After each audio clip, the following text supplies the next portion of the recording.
Today, I am joined by David Brown from the University of Arizona. Welcome, David. Thank you so much for taking a few minutes to talk to me about your ExPrep experience. Yeah, thank you, Erica. Happy to be here. Yeah. So if we can, we'll just dive right in. And if you want to give us a little intro on yourself and what you teach with University of Arizona. Yeah, like you said, my name is David Brown. I'm an associate professor of finance here at the University of Arizona. I primarily teach financial modeling, but I've also designed a one-credit Excel lab course that goes with our Intro to Finance class. Okay. What year are students that you usually teach? So the one-credit lab goes with students that are juniors. So that's the kind of the first major finance class they get in our curriculum, and then the financial modeling students are most typically seniors after they've taken investments in corporate and now they're getting close to graduation. Okay, okay.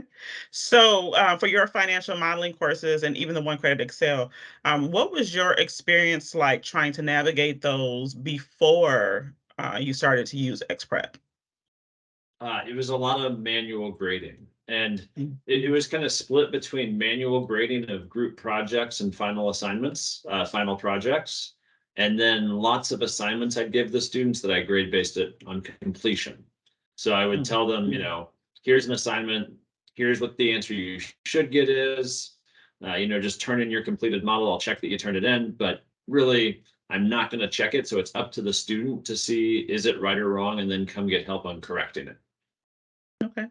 So, just curiosity, how long did it take you to grade one of those assignments? When I got to the final projects, it would typically be like 15 minutes per assignment, times 70 or 80 students, or even Wow. 100 when I had more. It added up to, a long week. I can imagine. I can imagine. So now, how long have you been using XPrep? A little over 2 years now. Okay. So I've kind of, my journey was one that slowly moved towards more automated grading. And actually, a lot of what I did was initially building the stuff on my own.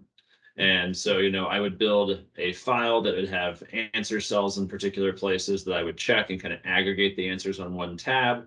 And then I would build another Excel model to, shuffle through and grade all the other Excel files. And it worked okay. And inevitably, though, a student file would be corrupted or a student would move things to the wrong place. And there were enough pain points along the way that it wasn't working that well. Like I didn't handle Macs particularly well. Mhm. Um, and, 2/3 of my students use Macs. So that became a little bit of an issue. Yeah. So, after a year or two of talking to Brooks, at that point, I decided to give it a go and see kind of how the XPrep could work. And at that point, since then it's been great. The biggest thing I would say in working with XPrep is how much the team has worked with me to get the features that I wanted into the spreadsheets. That way, they were doing they were executing on the vision I had for it, and they do it in a much cleaner, easier way than me having to do it on my own, which I'm not sure I could have done. I'm glad you mentioned that because one of the big things that we try to talk to professors about is customizing their experience using our platform and customizing the assignments the way that works best for them. So I think that's really important to touch on that. Thank you. Thank you for that. Yeah. So you've been using XPrep, things are a little smoother now. Your experience is different from how it was before. Yeah, I think the biggest thing that's different is that now I assign the students almost 30 assignments in a semester. Okay. It's just about 30 individual assignments, almost one per day in class.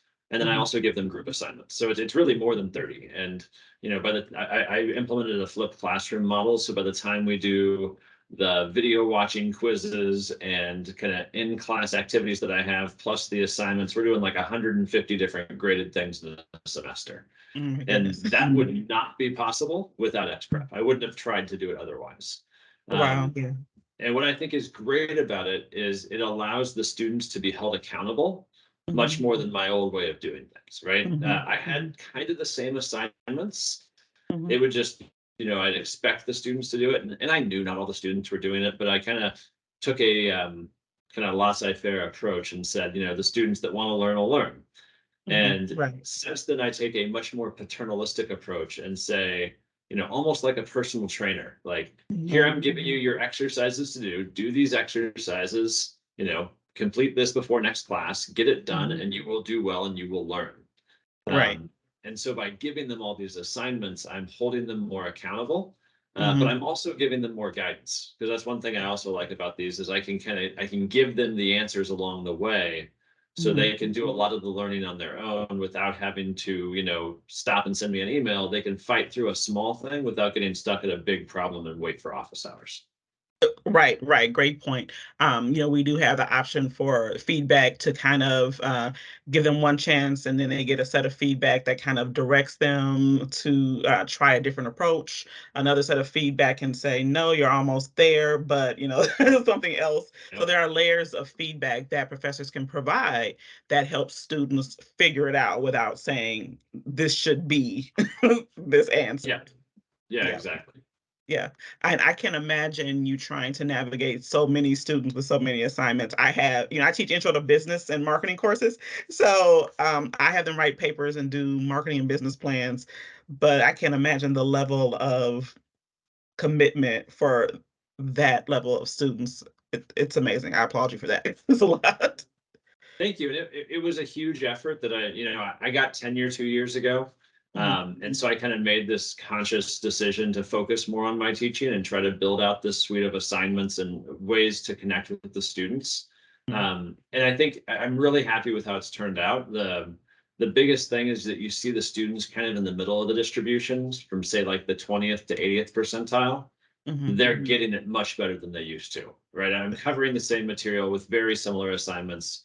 It's just now I'm giving them that feedback, and I'm holding them accountable again. I mean, that's a theme I'm saying a lot, but Mhm. I do think that's important, because the students then know exactly what they need to do to get the grade, right? It's Right. not a nebulous thing. It's not like, oh, how much do I need to cram to do well on this test? No, I'm just going to tell Mhm. you, here's the assignment, get through the different parts, and you can kind of see your grade building up as you go, and at the end of the day, you got 100% or you didn't. Right. And the students kind of own that decision a lot better. Yes, I agree. I agree. Before we wrap up, is there anything that we didn't cover that you want to share or you feel is important for other professors to know? The last thing I'd add is that you should get your students involved with the Microsoft Excel Collegiate Challenge. This is Mm. kind of my pet project. It's something I founded last year. It's basically a way to supplement your curriculum. We're trying to give students access to seeing the efficiency in Excel, the power of new Excel functions, and really just trying to get better and quicker. And it's all in a gamified setting. Mm. It culminates Okay. with a big finals competition here in Tucson, Arizona, where we have kind of a live Excel esports event. $30,000 in prizes. It's a big fun thing. We had it on ESPNU last year, so Yeah, we we're watched it. only yeah only hoping to see it grow. And if you want to get involved, shoot me an email.